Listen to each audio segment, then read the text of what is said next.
lá no fórum da capital, recebemos um ofício da Corregedoria Geral de Justiça, que, sem aprofundar muito a questão, nos relata que está havendo estudos no âmbito daquela Corregedoria Geral com o Ministério da Justiça para a implementação de audiências de custódia aos presos aqui da capital.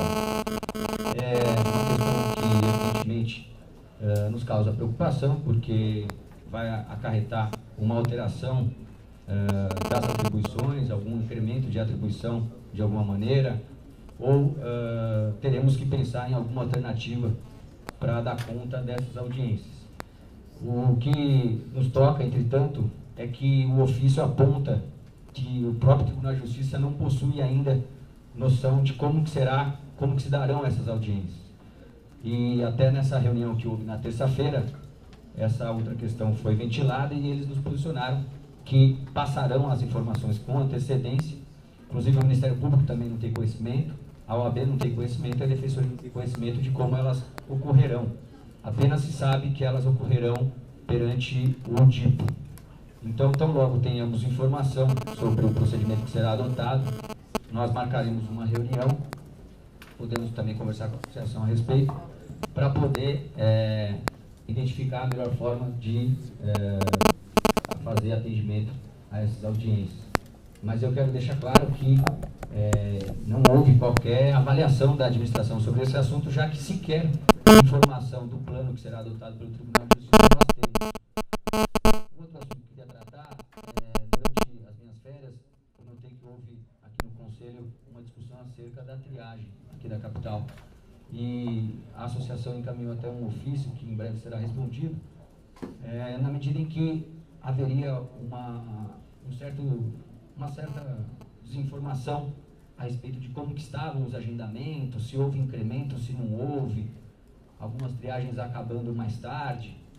E a partir desse cenário, considerando que desde maio a gente está com o teleatendimento e com a nova unidade aqui, o novo prédio de atendimento da capital, sem maiores intercorrências em relação ao tempo de término da triagem, passamos a fazer o levantamento para que pudesse municiar a associação das informações, já que foi mencionado até números altíssimos de agendamento, acho que 590, talvez. Mas, enfim, evidentemente, na resposta constarão os dados de uma maneira mais concatenada, mas eu só queria ponderar vocês, inclusive agora em dezembro, a semana passada, acho que até a fala aconteceu por causa disso, coincidentemente, nessa primeira semana de dezembro, durante mais de um dia, houve o término da triagem, num horário aí que deve ser evitado. Primeiramente, a gente fez um levantamento e, atualmente, a proporção de atendimento por dia, considerando-se o número de agendamentos e o número de estagiários e defensores dispostos nas escalas, mantém e, na verdade, até diminui a média de atendimentos. Então, a título de exemplo, agora em dezembro, quando a situação foi identificada, nós temos uma média de atendimento por defensor e estagiário de 10,7 casos por dia. E aqui eu já destaco que a Liberdade 32 gerava atendimento na ordem de 30 casos por dia. Então, isso vem acontecendo já desde a mudança da triagem aqui para a Liberdade 150, em razão do absenteísmo, né? O alto absenteísmo, e isso é um dado até importante, já que houve uma maior demora no atendimento em razão do dolo. Mas, de toda forma, desde maio, esses 10 atendimentos, mais ou menos, têm sido o suficiente para acabar a triagem no horário adequado. Então, dezembro, 10,7, o que mostra que nós não estamos muito longe da margem de, por exemplo, 9,12 em 20/10, 11,32 em 20/10. Como é que são feitos esses cálculos? Eu vejo quantos estagiários, quantos defensores eu tenho escalados. Como a gente vem incrementando o número de estagiários, né, tal como eu já mencionei aqui, com o intuito de dar conta do agendamento da capital, que teve aos poucos foi se alargando, sempre que a gente aumenta o número de estagiários, capacita eles por 1 a 2 semanas, a gente aumenta um pouco o número de agendamentos. Então não há qualquer distanciamento entre essa proporção, há sempre o cuidado de se manter isso. Então só estou mostrando para vocês que a média continua a gente vai aumentando 2 estagiários, isso desde maio, e aumenta-se um pouco o número de agendamentos. Mas a proporção de atendimentos por defensor e estagiário mantém-se a mesma. Então, o que pode-se concluir que tem levado um dia ou outro por maiores problemas em relação ao tempo de término do atendimento? Na verdade, é o próprio ritmo do dia, o próprio desenvolvimento e a imprevisibilidade da triagem, acompanhada da falta inesperada de defensores públicos naquele dia e de estagiários. Então, por exemplo, se um estagiário falta e um defensor público falta, automaticamente essa proporção de 10 que eu falei aqui é furada. E aí eu relato aqui que, por exemplo, na semana passada nós tivemos falta de defensores públicos quase todos os dias. Uma coincidência desagradável que afetou os outros colegas que lá estavam. Eu vou terminar esse estudo, né? Cheguei terça-feira, só estou aqui adiantando algumas informações. E apenas para tranquilizar, mostrar que na verdade não é uma situação caótica, a questão de número de defensores por dia, a escala desse mês realmente de 12 caiu para 10, o que não afetou a proporção porque nós aumentamos os estagiários. E por que foi feito a diminuição de 12 para 10? Porque nesse mês de dezembro nós temos 3 semanas. Para eu manter a proporção de 12 defensores, eu teria que escalar metade dos defensores uma vez por mês e a outra metade 2 vezes por mês. E aí o coordenador, identificando que ia ser mantida a média de atendimentos por dia, tendo essa segurança, ele fez uma maneira para que a gente chamasse só 10 por dia, sabendo que isso não iria afetar o dia a dia. Desde que não tivesse falta, não tivesse eventual imprevisibilidade ali, em razão de intercorrências do próprio dia. O ritmo que é dado é muito importante de cada dia. Não digo aqui da capacidade de cada defensor, que inegavelmente é extremamente qualificada, mas seja da complexidade de cada caso que é levado pelos usuários, né, se aumentar naquele dia muitos casos complexos, seja aquele ritmo dos defensores em vencer aquela triagem, isso vai afetar o horário de término de trabalho. E aí a gente está à disposição para pensar em como fluir melhor esse atendimento. Já tem até algumas ideias aqui, ainda precoces, mas que eu quero, para começo de janeiro, implementar, que eu acho que vai acelerar mais esse ritmo de atendimento sem, evidentemente, afetar a qualidade. Então, são algumas informações. Por fim, queria informar que nessa semana a segunda subdefensoria fez a sua segunda visita, conforme cronograma, às unidades aqui da segunda subdefensoria, que estivemos em Guarulhos na quarta-feira. Queria agradecer a receptividade, a participação. Os defensores realmente discutiram defensoria. Essas reuniões têm servido não só para a gente tratar dos problemas locais especificamente vinculados à infra, né, que todas as unidades precisam de melhorias, mas mais do que isso, é uma oportunidade sim de discutir a defensoria pública no seu papel institucional, em todos os seus aspectos. Muitos dos temas que são tratados aqui no Conselho, a gente tem a oportunidade nessa reunião de ir lá e discutir pessoalmente com eles. Então, temos aí na administração pautado essas reuniões por esses outros aspectos, não só servir ali de respostas às dificuldades do dia a dia de trabalho do defensor, especialmente na sua unidade, mas também de pensar e refletir conjuntamente a defensoria, o que é democrático, já que o papel nosso de representação aqui como conselheiros jamais afasta a democracia participativa e direta dos defensores públicos, dos servidores e da sociedade civil. E em relação ao ar-condicionado, especificamente, levei a eles a informação, a ansiedade é plenamente justificável, já que o prazo já se escoou há muito tempo para a solução desse ponto. Entramos em maio e queria frisar aqui que a CGA sempre entendeu a questão do ar-condicionado questão de ponta para aquele órgão de administração. Tanto que proveu um cargo de engenheiro mecânico com especialização específica nisso. E ele foi responsável por viabilizar, após acho que mais de 5 anos de ar-condicionado colocado em Santo Amaro sem funcionar, esse engenheiro viabilizou que esse ano fosse ligado há cerca de 3 meses esse ar-condicionado. No Brás também, situação delicada lá há algum tempo, está caminhando, a reforma já está se encerrando, o ar-condicionado está sofrendo encaminhamento, e Guarulhos também está sofrendo encaminhamento, de modo que a licitação e o pagamento está previsto agora para começo de janeiro. Sobre prazo, eu acho que não é o caso de se falar em prazo, porque a burocracia administrativa não permite prazo, a não ser que a gente tenha uma alternativa. Aí a associação comentou de queremos uma alternativa, confesso que acho que não existe alternativa. Ar-condicionado é ar-condicionado. O que precisa é dedicação integral do órgão responsável por isso, e acho que esse retrospecto histórico desses 6 meses de gestão mostram aí, simbolicamente, que isso tem sido sim carro-chefe da CGA, mas eu estou aberto para alguma alternativa. Acho que a alternativa era mandar ventilador e não resolve 100%, mas se tiver alguma outra alternativa, a gente está também à disposição.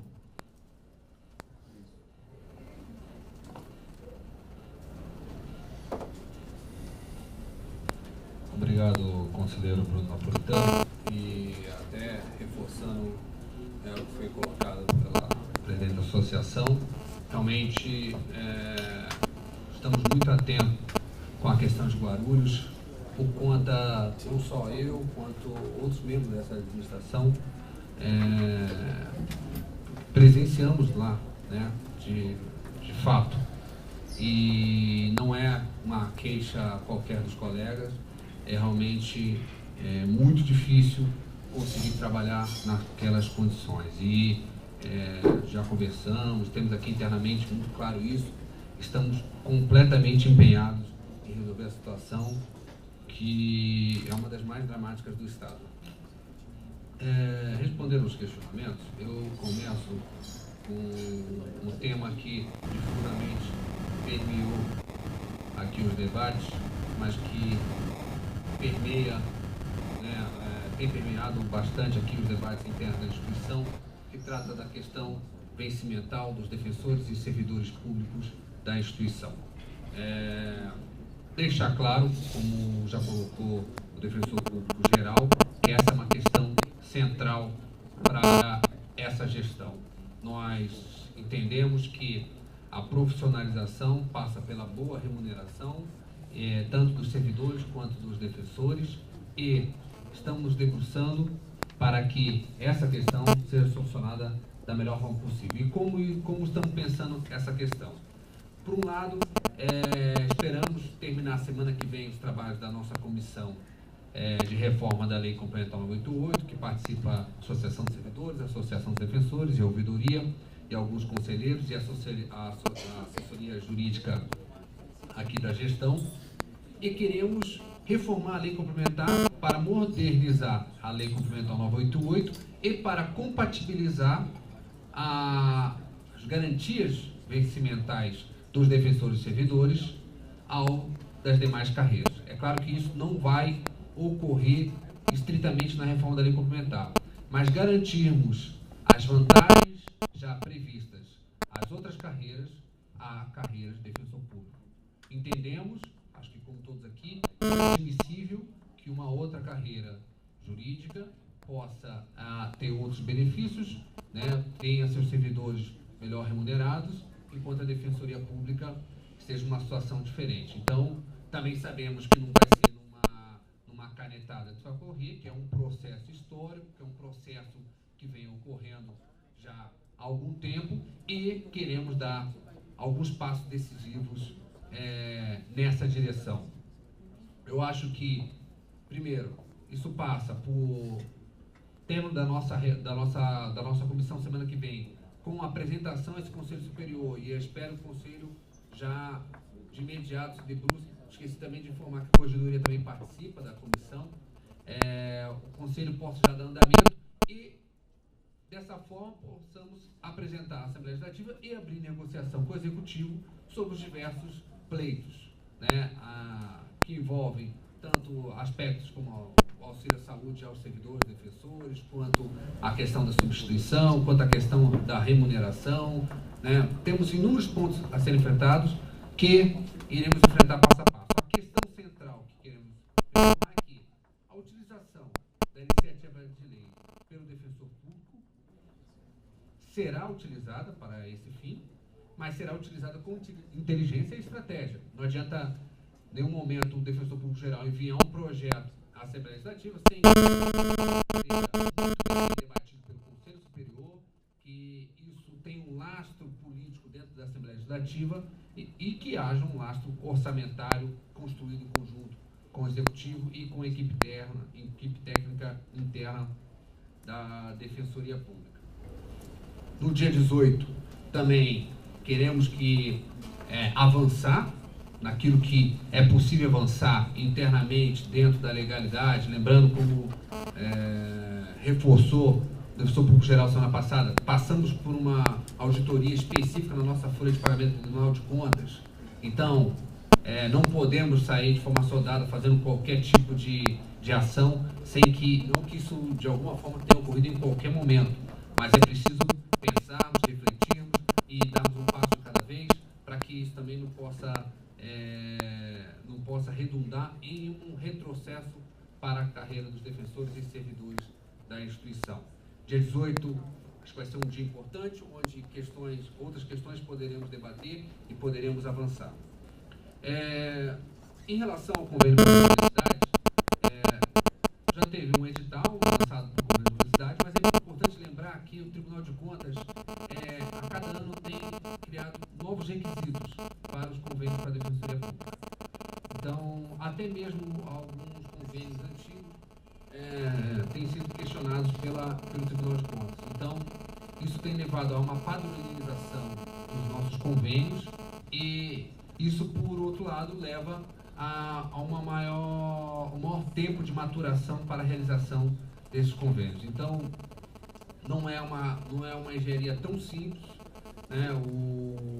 Não só o Executivo Estadual, mas o Executivo Federal tem se debruçado muito sobre essa questão dos convênios, criando regras específicas, e acho que a Defensoria Pública tem que estar bem certinha, bem cumprir exatamente esses critérios, debater muito bem a questão dos convênios com as universidades, para que não ocorra como já ocorreu algumas vezes, a gente tem um convênio, 1 ano e meio, e de repente esse passivo volta para o defensor público, o nosso usuário não sabe onde procurar atendimento, então acaba se tornando um problema maior do que um auxílio à nossa atuação.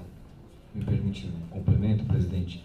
Na verdade, esse engessamento na política de convênios, em razão da necessidade de criterizar objetivamente como será a forma de remuneração, isso acaba diminuindo sensivelmente o poder de negociação, tanto com as entidades não governamentais, como com as faculdades. Então, o que tem acontecido são rodadas extremamente desgastantes de negociação, em que as universidades pontuam a importância de haver uma contraprestação maior, ou que haja uma diminuição enorme do número de encaminhamentos, alega-se o passivo que já se acumulou, na medida em que nosso atendimento, muitas vezes, com essas faculdades de uma advocacia em massa, vinculada à área da família. Eles estão com um passivo enorme, a gente não consegue aumentar a remuneração, trava-se um impasse e eles rompem, e nós estamos travados por uma política sugerida pelo TCE. Então, realmente é uma situação delicada que a assessoria tenta evitar, mas que decorre de circunstâncias alheias à vontade dela. Isso é uma informação complementar, que todos sabem, que o mercado de faculdades de Direito, apesar de termos diversas faculdades com nomes diferentes, na verdade, elas estão agrupadas em poucos grupos econômicos. Então, nós temos 3 ou 4 grupos econômicos que dominam o mercado de faculdades de Direito, apesar de termos diversos nomes, nomes sociais diferentes pelo Estado. Significa que nenhuma dessas faculdades tem efetiva possibilidade de negociação. A negociação se dá diretamente com esses grandes grupos econômicos, que não têm interesse em gastar na construção de escritórios de atendimento jurídico popular, para atendimento da Defensoria Pública. Até porque eles dominam o mercado, esse tipo de formação eles entendem como desnecessária. O próprio MEC não tem uma exigência forte nessa atividade complementar para aquele que está se formando em Direito. Então, essa é uma dificuldade a mais que encontramos na realização digital. Nós sempre questionamos a questão da OAB, que a OAB poderia criar dificuldade. Percebemos que não é a OAB a grande entidade a criar essa dificuldade. A grande dificuldade realmente são razões econômicas, são razões de mercado, também que estão subjacentes a esse debate. Em relação à abertura também do concurso, se não me engano, o conselheiro Luiz respondeu, acho que ontem, chegou 9h40, né? Agora, respondendo esse questionamento. E lembrando que o período de impugnação já se encerrou, nós tivemos que revisar todos os editais, né? E amanhã saiu o edital do nível 4 para o nível 5 e sucessivamente sairão os demais editais. Então, acho que dessa forma a gente vai dar andamento aos concursos e cumprir aquilo que foi acertado aqui no Conselho Superior. Em relação à folha de pagamento, acho que a assessoria jurídica está se debruçando sobre o assunto. Temos muitos temas sendo abordados pela assessoria jurídica, né? Como também estamos abertos a debater esse tema com a associação, né? Uma reunião com a assessoria jurídica, podemos também nós mesmos realizarmos uma reunião com a associação, né? Não só para debater esse tema, mas debater os demais temas que a associação entender pertinentes, mas com certeza o assunto será tratado e haverá uma resposta em tempo razoável.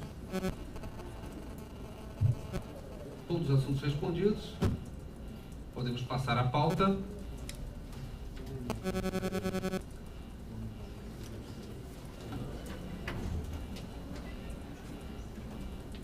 Temos já uma exceção, o 350/2014, interessada Mariana Portugal Bonaldo.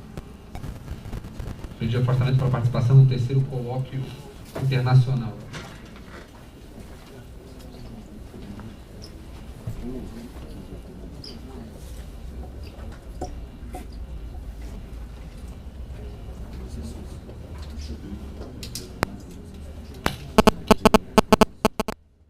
Algum conselheiro quer apresentar alguma exceção?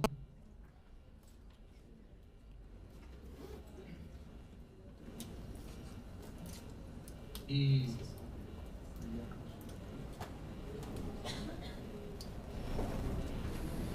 ninguém?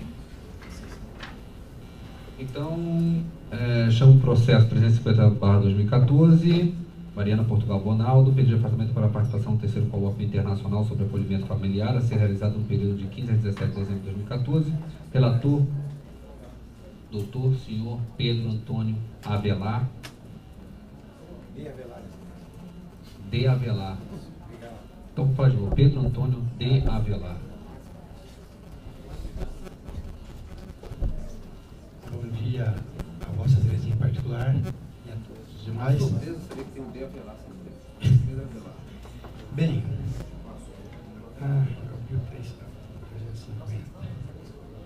é o pedido de afastamento da servidora agente de defensoria psicóloga que atua na unidade de Itapetininga. Participação no 3º colóquio internacional sobre acolhimento familiar lá na cidade de Campinas, dias 15 a 17 de dezembro de 2014.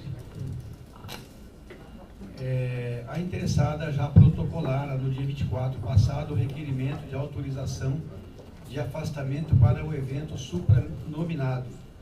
Seu requerimento, contudo, distribuído a este conselheiro relator, viu-se indeferido pelo colegiado na sessão realizada em 28 de novembro, por conta do enunciado número 4 do Conselho Superior, eis que a interessada não apresentara a devida autorização da CGA, Coordenadoria Geral de Administração, para o afastamento pretendido, ocorrência que não admite a conversão em diligência. Agora, contudo, a interessada voltou a protocolar novo requerimento para o mesmo evento em referência, providenciando a juntada, desta vez, de autorização da CGA, que não se opôs ao afastamento desde que sem o pagamento de diárias. O restante da documentação se viu aproveitada na instrução do pedido anterior, em cujos autos foi juntado o novo requerimento. A manifestação de concordância da coordenadoria da unidade foi devidamente juntada, atendendo à determinação normativa. A Secretaria do Colegiado, por sua vez, já certificara que a interessada tivera um único afastamento anterior, deliberado e deferido por este Conselho Superior. Em decorrência, o pedido comporta deferimento nos termos que adiante serão expostos.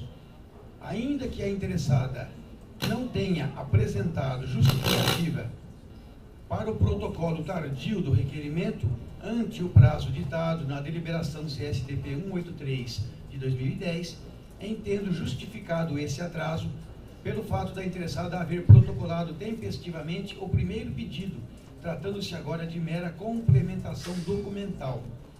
Indiscutível a importância do evento, especialmente frente às atribuições da agente de defensoria psicóloga em procedimento que a todo momento exige intervenção da Defensoria Pública, maiormente dos defensores atuantes na Justiça da Infância e Juventude.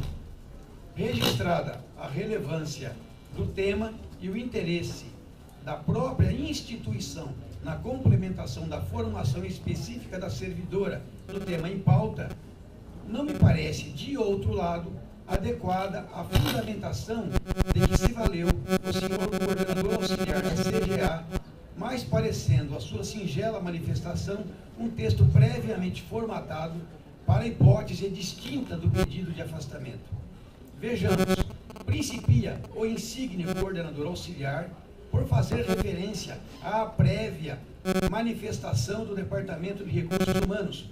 Contudo, este relator esmiuçou os autos e não encontrou essa manifestação daquele departamento. A seguir, prossegue o ínclito coordenador, vou transcrever as palavras dele. Em cumprimento ao artigo 1º, inciso 3, da deliberação CSDP número 183/10, informo que incumbe à Coordenadoria Geral de Administração manifestar-se sobre a percepção de diárias, nos termos do artigo 3º da mesma normativa. Verifico que, e ele grifa aqui, não há pedido para pagamento, razão pela qual não me oponho ao afastamento da servidora, desde que não haja custeio de diárias. SIC, é o texto exato dele e o destaque é do original. Bem, compulsando-se o texto da deliberação CSDP 183/10, nota-se que a CGA parece não ter compreendido a normativa, não obstante sua meridiana clareza. Vejamos os textos citados e pertinentes.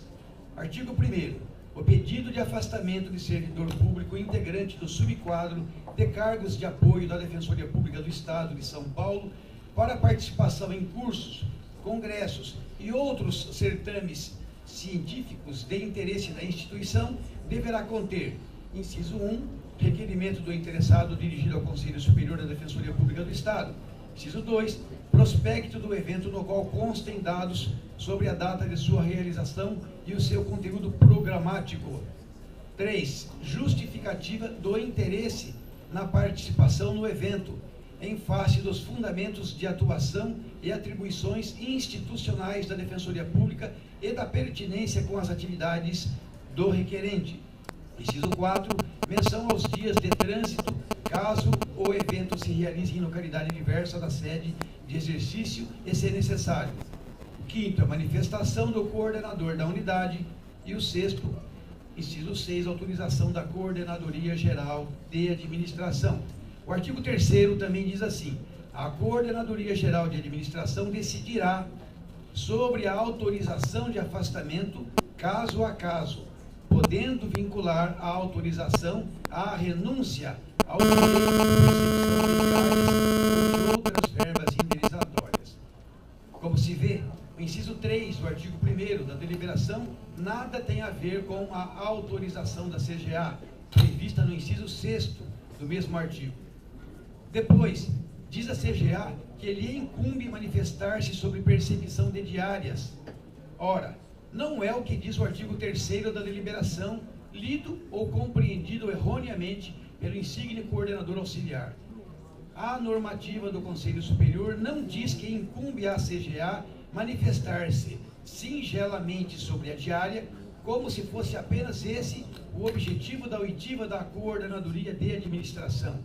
O que citado dispositivo preceitua é que cabe à CGA proferir decisão de autorização do afastamento, ainda sujeita ao endosso do Conselho Superior, podendo vincular sua decisão à renúncia à percepção de diárias. A referência mais importante desse artigo não é essa faculdade da CGA, mas sim, obviamente, a análise do pedido caso a caso, exatamente como consta na deliberação. Com isso, não faz sentido o que vem se registrando ultimamente nesse tipo de decisão proferida na CGA. Num afã de incontida economia dos recursos, a administração não presta devida atenção ao que diz a norma em vigor para apreciação do pedido caso a caso, e muito menos com sua particularização apenas na referência às diárias. É elementar que a preocupação maior é que a decisão será proferida com maior inteireza, dentro das atribuições administrativas da CGA. O que se pretende que ela delibere diz respeito à situação concreta da prestação do serviço do interessado na unidade de onde se afastará. Tratando-se de servidor e não de defensor público, espera-se que a CGA possa se manifestar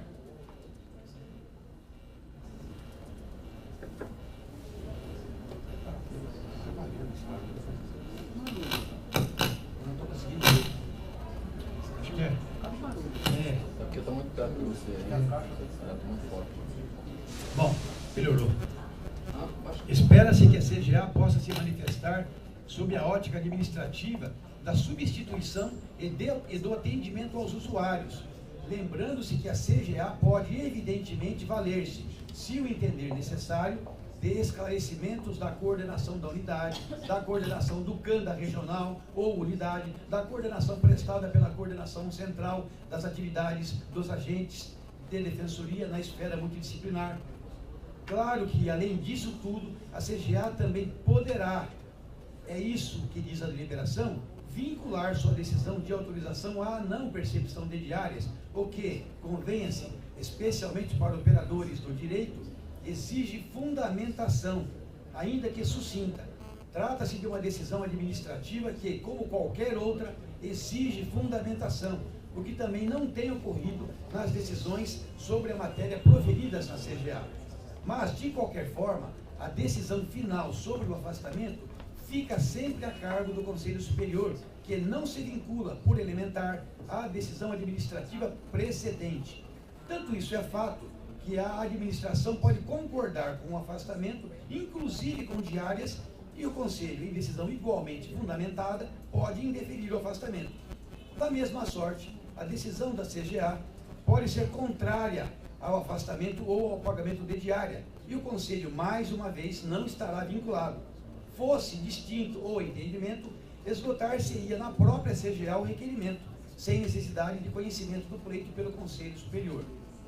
Com tais considerações, e agora retornando ao caso ora em discussão, qual a razão, qual o fundamento para a não percepção de diárias pela interessada? Não sabemos, considerando-se que a interessada não se manifestou sobre diárias e nem deveria necessariamente fazê-lo. E considerando-se principalmente que a CGA nada disse, não fundamentou com uma única linha sequer a sua negativa. Por que razão deveria a interessada dispensar essa retribuição indenizatória, especialmente frente à indubitável relevância do curso que fará em matéria de evidente interesse da própria instituição? Terá a interessada que arcar, assumir um encargo que evidentemente não vai beneficiar específica ou especialmente a ela, mas sim à defensoria, aos usuários?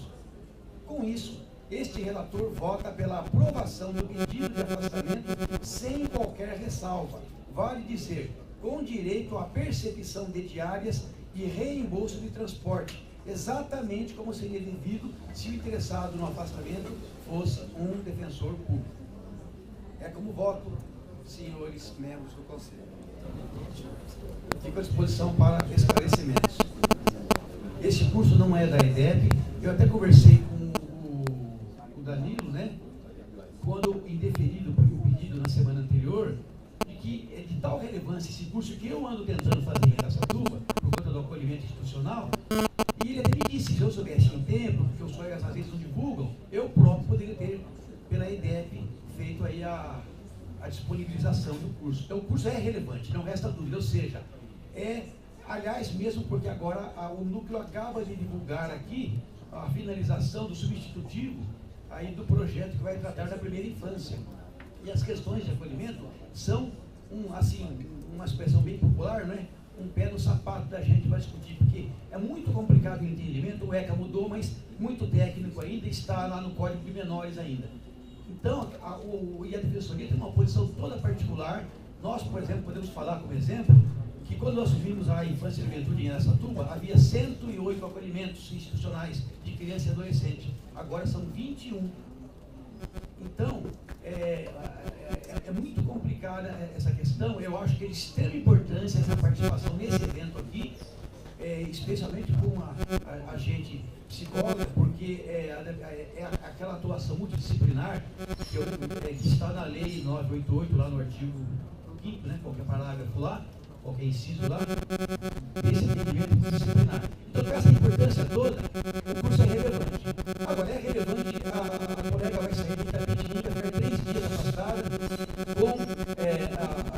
existe lá o aval da coordenação local, que vão se revezar para suprir esse tipo de coisa toda, e o coordenador, se quiserem eu leio aqui, da CGA, deu um despacho que não tem nada a ver com isso. Para mim é um formato padrão que pegou, que nem é desse caso aqui, que faz referência a um outro parecer do RH que nem existe aqui, faz referência ao inciso 3, não tem nada de 3 aqui é o inciso 5º, não tem nada a ver, e ele diz duas coisas, que que veio para mim, para me manifestar sobre diária. Discordo, não foi para lá que foi o pedido. A observância, a vinculação ou não, a diária faz parte da atribuição dele, poderá falar isso, aí ele vai argumentar, mas não é só isso. A CGA, por que foi para lá? Tem um motivo maior. A CGA sabe se tem defensor em auxílio maternidade, como é que está lá o quadro da unidade, como é que está da outra. A CGA, se ela quiser, ela tem aqui, junto dela aqui, o pessoal aqui da Comissão Central, aqui dos agentes de defensoria, inclusive com atribuições de uma deliberação enorme aqui, com várias páginas. Então, cabe a ela, eu acho que é uma fundamentação um pouquinho, aqui não fundamentou nada. Só fala que veio para cá para falar sobre diária. Portanto, eu concordo se ela não receber diária e eu informo que não vai ter ninguém substituindo a ela. Como é que, enfim, não fundamentou nada. Não disse nada, na verdade. Então, eu acredito, até eu ia colocar no voto, esqueci aqui, né? Que além de eu votar pela aprovação incondicional, sem aquela aplicação do enunciado, que eu acho que não é o caso, por isso que se fala lá, caso a caso. Esse caso não é o caso. Então, eu acho que além disso, eu ia votar, mas me esqueci de colocar isso, era até caso de se expedir uma recomendação para que a CGA, em todo caso de afastamento do servidor, né, porque ela é uma decisão de autorização, ela tem que dar uma decisão, que a gente vai ou não acolher, né? Mas eu acho que em todo processo desse, ela deveria fundamentar, nem que seja de forma sucinta. Por exemplo, eu concordo, autorizo melhor dizendo, mas eu vinculo ao não pagamento de diária porque acabou o dinheiro. Pronto, deu um fundamento, não tem dinheiro, então a gente vai ver se o que faz ou não, né? Ou então outro qualquer. E com todo respeito, fosse o defensor público nesse caso, ninguém ia falar nada. Neste caso, eu não vejo diferença. Ele ia deferir? Você acha que ele ia deferir? Nesse caso aqui, não ia para ele. Já. Eu não ia falar. O tratamento seria o mesmo, é isso? Não ia para ele. O tratamento seria o mesmo. Você deu a Entender que ele ia dar um tratamento diferenciado. Ele não eu vai falar entendi nada. também. Agora eu entendi. Eu acho que a gente não está aqui para fazer relação, né? Só uma dúvida no relatório. A interessada abriu mão da diária ou não? No pedido. Ela não fala absolutamente nada. Ela pede um afastamento para 3 dias. Mas ela não pediu. Não pediu. Nem renunciou de sessão. Não falou nada. Não pediu, então. Não pede, e eu argumento no meu voto que ela não precisa pedir. É de Sorocaba para Itapetininga? Ela é de Itapetininga, o curso é em Campinas. Itapetininga para Campinas? Na escola de cadetes do Exército em Campinas, é um evento. Eu não coloquei aqui, mas ele está no documento, né? São 4 entidades, uma delas é a Secretaria de Direitos Humanos da Presidência, né, que patrocina o curso aí. Prefeitura de Campinas, uma outra ONG voltada à criança e adolescente. São 4 entidades. Pedro, se me permite. Se não me engano, esse anunciado deve ser mais ou menos 2008. Você lembra? O anunciado fala sobre a possibilidade de defesa diária caso a caso. E 2009. E Vossa Excelência está no 3º mandato aqui no Conselho. Eu estou no segundo. Eu não me recordo de nenhum precedente do Conselho autorizando essa diária na hipótese de ausência de oferta de vagas, de não oferta de vagas pela EDEP. Vossa Excelência lembra de algum caso específico que o senhor deferiu o pagamento das diárias em curso não realizado? Para a gente poder ter uma comparação e pensar. Lembro sim, lembro. Todos os que eu votei. Todos os senhor vota? Todos os que eu votei. Mas algum foi aprovado pelo Conselho? Não. Não tem notícia dele que foi aprovado. Era para a gente tentar comparar os casos. Não tem como dizer que nunca foi aprovado. Nesta gestão, que se iniciou agora, em maio, e que me surpreendendo muito pela postura que vem sendo adotada, né, de diferenciação entre defensor público e servidor. Qual a diferenciação? Está aqui um exemplo. Alguma vez Está aqui. deferimos diária? Está aqui um exemplo. Não, Está aqui hoje um exemplo. deferimos diária para algum defensor que escolheu o curso. A gente falou, ó, vai, nós vamos pagar diária? Qual caso? Não, qual caso foi definir diário para defensor público que não foi por DDE? Tente honestidade responder, por favor. Tente, por gentileza, com honestidade responder a seguinte indagação que eu faço. Por honestidade. Fosse o defensor público, seria deferido e ele teria diário, ou não? Não, seria indeferido, como já foi indeferido várias vezes. Já foi indeferido várias vezes. Curso disponibilizado. Não disponibilizado. O curso disponibilizado pela EDEP, sim. Sem diário. Agora, Este curso de Sim, para defensor, teve afastamento de todos os casos para a Argentina. eu já fiz Pode diário, caso tem que obedecer, não é regra. Qual que é o caso? Para defensor público, qual caso foi definido que não foi definido por DDE? Você está só fazendo uma acusação grave de que está havendo tratamento diferenciado entre defensor e servidor por intermédio da CGA. Isso eu estou demonstrar o caso concreto. Você entende a sua manifestação e desprovida de. Enfim, de qualquer forma, Isso é relação, observação. de qualquer forma é que eu voto. na ânsia, Tem um precedente no seu voto? na ânsia de acho que a gente precisa tomar cuidado para que a gente não entre e torne até caricato algumas situações. Eu acho que é importante a gente manter uma linha de todo o andamento desse Conselho Superior, certo? Aquilo que é votado, não é votado, para que não pareça que, pelo menos no caso de alguns conselheiros, que esse conselho é periclitante ou que hora adota uma posição, hora adota uma outra posição. E não podemos fazer isso com base no caso ou apenas no bom humor do dia ou no mau humor do dia. Eu acho que há um critério, há uma questão simulada no conselho, há formas disso acontecer. Ninguém aqui quer deixar de afastar ou deixar de afastar por isso. Agora, nem a própria interessada pediu a diária, certo? A forma de fundamentação da CGA, ela remete aos temas já debatidos aqui exaustivamente. Então, assim, apesar de não constar tudo aquilo que já foi debatido milhões de vezes aqui, isso que, inclusive, é um expediente muito utilizado pelos próprios conselheiros. Então, se utilizar disso para atacar a fundamentação da CGA também não me parece algo que seja justo para esse caso. E dizer que, nesse momento, nós estamos criando uma distinção, aí me parece escandaloso, porque justamente como colocou o conselheiro Bruno Napolitano, foram 3 mandatos eu aqui como presidente da associação, nunca aqui alguém chega aqui, e isso já ocorreu comigo mesmo, quero fazer um curso em tal lugar, né? E a pessoa já sabe, quando é um curso do meu interesse, eu vou sem diário. O que a gente faz aqui é o esforço, nós sabemos que poderia ter diário, não estamos dizendo que não poderia ter diário. Não, isso está claro, mas há um entendimento que para viabilizar esse afastamento, para que as pessoas possam participar desses congressos, que nos casos que isso atender a um interesse individual dela, por mais que haja um interesse subjacente público que ela realize esse curso, isso vai ser puxado pela própria pessoa. E quando a instituição entende como esse curso importante para os agentes oficiais e defensores, ela disponibiliza esse curso e paga essa diária. Ou a pessoa é designada pela administração para realizar determinado curso, como já ocorreu em algumas outras vezes. Agora, eu acho que isso leva a gente a criar um desenvolvimento pessoal.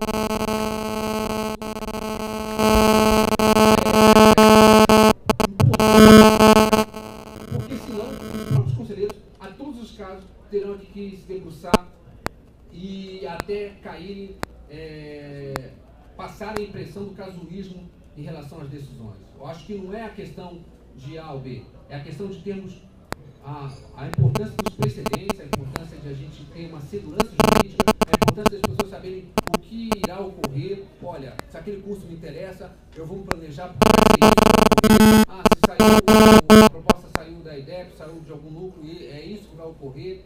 Eu acho que é nesse tipo que ele deve trabalhar. Conselheiro Wagner. Eu posso falar no seguinte? Ou conselheiro Pedro? Não, pode falar. Não, agora você pediu.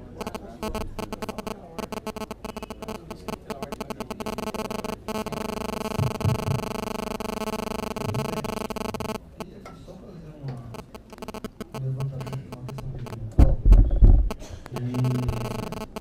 Acho que no calor dos debates a gente anda, muitas vezes, quando discorda no voto do conselheiro, agindo, pelo menos é a impressão que eu tive agora, tá?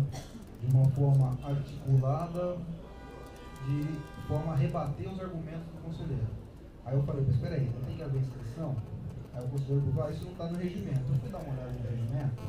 O regimento lá no artigo 38, ele fala o seguinte, que após a fala do relator, serão inscritos os interessados para se manifestarem sobre o tema. Se tiver mais de um inscrito, o presidente concede conforme a ordem de atividade. Eu acho muito temerário a gente fazer, porque eu só contei aqui, na verdade, com todo respeito, tá? Não estou falando do mérito da questão, mas da forma como se conduz os debates no conselho, que eu acho importante. Num determinado momento, os 6 estavam falando ao mesmo tempo do conselheiro, pedindo esclarecimentos. 6 não, os 8 você também estava falando, o conselheiro também. Não, 6 são 7. São 8. Não, mas é isso que eu estou querendo dizer. Eu quero colocar o seguinte, mas é importante, nesse momento, se a gente está discutindo a matéria, vamos ver essa questão do precedente, eu acho que o conselheiro tem que ter a liberdade de votar, e teve, como está tendo, mas assim, se ele tem uma opinião, se essa opinião, por exemplo, não foi aprovada nunca pelo conselho, ele tem que ter a liberdade dele de expor essa matéria, e não ser exposto por ele ter esse tipo de ponto de vista, que eu acho isso preocupante, é isso que eu estou querendo dizer. É preocupação, de repente, de querer demonizar uma posição que de repente seja contrária. É só isso que eu estou querendo colocar, com todo respeito. Não estou. Permite uma parte. Com toda No momento isso aí foi articulado e faz parte de qualquer debate de conselho, da plenária, o debate colocado. Todo mundo, inúmeras vezes aqui isso acontece. De uma forma, isso significa querer tolir ou querer demonizar o conselheiro. Ao contrário, é querer debater com ele a posição dele. Se isso transpareceu, peça-se desculpa ao conselheiro Pedro Avelar, porque não é, de forma alguma, essa a posição. A questão, é clara, é muito simples, é de divergência sobre o posicionamento dele e, de toda forma, irei garantir a palavra dele em relação ao que eu abordei, o conselheiro. Iremos proceder à inscrição, certo? Iremos avaliar o posicionamento dele, mas isso faz parte da divergência, faz parte do debate, questionamentos, e inúmeras vezes isso vai ocorrer. Isso não significa demonização, não significa que estamos impedindo a palavra do conselheiro. Então, nesse Obrigado ponto, pela eu fico realmente muito satisfeito com essa fala, porque no momento foi a impressão que eu tive, que me preocupou muito. Eu acredito que realmente, se a gente tem debates, esse debate ele tem que ser de forma mais organizada, para que não tenha um bate-boca. É isso que eu estou querendo colocar. Eu acho que assim, o bate-boca em si impede a essência da democracia. Eu acho que todos temos a nossa opinião, todos temos a liberdade de expor as nossas opiniões, favoráveis, contrárias, a maioria, a minoria, mas eu acho que sempre uma certa parcimônia numa colocação para que a gente consiga correr de uma forma tranquila. Acho que foi isso que eu queria colocar. Conselheiro Pedro de Avelar. Bem, conquanto de forma sucinta no voto, né? Mas depois, durante essa nossa peroração, eu até me estendi mais. Eu acredito que o que importa aqui é a fundamentação do interesse do afastamento para a conclusão a que cheguei. E eu já disse, está juntado aqui nos autos, né? Tem até o programa todo, nem deu trabalho de ler, mas se alguém tiver interesse, tem o programa todo aqui do evento, dos 3 dias, com seus palestrantes de extrema pertinência. E eu tinha uma postura também oposta a essa que tem aqui agora, e até mantenho ainda, quando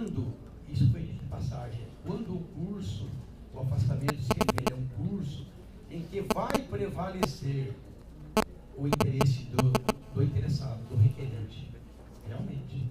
Temos vários casos apreciados aqui, de um curso de pós, por exemplo, que você nota que tem ligação com a professoria? Tem.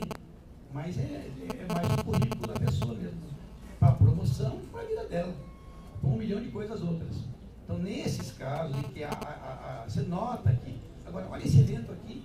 O currículo dela pode ser, até pode, não sei, mas aqui sobreleva reparar-se. E o diretor da me dizia isso, se eu soubesse do curso, se eu tivesse formado, eu até teria disponibilizado. Que é de extrema relevância e eu atuo nessa área para dizer que é. Acreditem, é de extrema pertinência para a instituição. Muito juiz de direito tem uma posição, não sei nem se é o caso lá da cidade dela, né, muito complicada no tocante a acolhimento, que favorece a adoção, por exemplo, né, que não privilegia o reacolhimento familiar, que em 28 momentos é citado no ECA como prioritário ou preferencial. Não é? Então, eu acredito que este curso aqui, ele vale muito mais para o usuário da Defensoria Pública, para as crianças que estão lá acolhidas, adolescentes, e os familiares dela, que vão ter um profissional opinando, auxiliando o defensor público lá na base, vale muito mais, realmente, do que para ela. Ou quanto também possa ter validade para ela.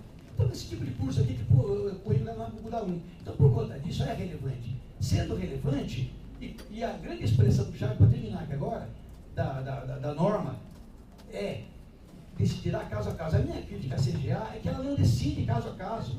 Esse parecer nem é desse caso, ele pegou um modelo de todo caso qualquer, colocou aqui, todo respeito. Seria um precedente desse. Não é isso, ele faz referência a outros casos que nem estão aqui. Eu já li, eu falei, eu passei por cima, é curtinho. Ele começa principiando, dizer assim que, como bem manifestado no RH, nem tem nada do RH aqui. Isso aqui nem é daqui, acho que ele pegou o modelo errado. Desculpe, Ctrl-C, Ctrl-V essa parte aí, né? Entendeu? Então, aí faz referência ao fundamento que ela faz no inciso, então nem é aquele inciso, é outro, não tem nada a ver. Isso tem, ou seja, nem foi, com todo respeito, nem foi bem feito.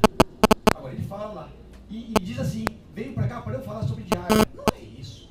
Com todo respeito, não é isso. Não precisa concordar comigo, mas não é isso. Não vai para para falar sobre diária, vai para também falar sobre diária, se é o caso. Ela pode vincular, mas está antes de podendo vincular, está escrito lá, decide autorizar a caso a caso. O que é caso a caso? Olhando o caso concreto. Esse caso cabe, esse não cabe. Ah, mas esse tapetinho não... Enfim, como da administração, tem um pouco de diferença com o servidor, com o defensor, que tem uma coordenação mais próxima. Entendeu? Então, por isso, acho que é por isso aí. Essa foi a intenção. Então, nesse caso aqui, eu critico a autorização, o formato dela. Então, ela não fundamenta. Se fundamentar, tudo bem. Fundamento especificamente, entendo que o enunciado obsta a qualquer afastamento que não seja com... Pronto, diga isso, fundamentou. Eu vou discordar dele, mas pelo menos ele fundamentou.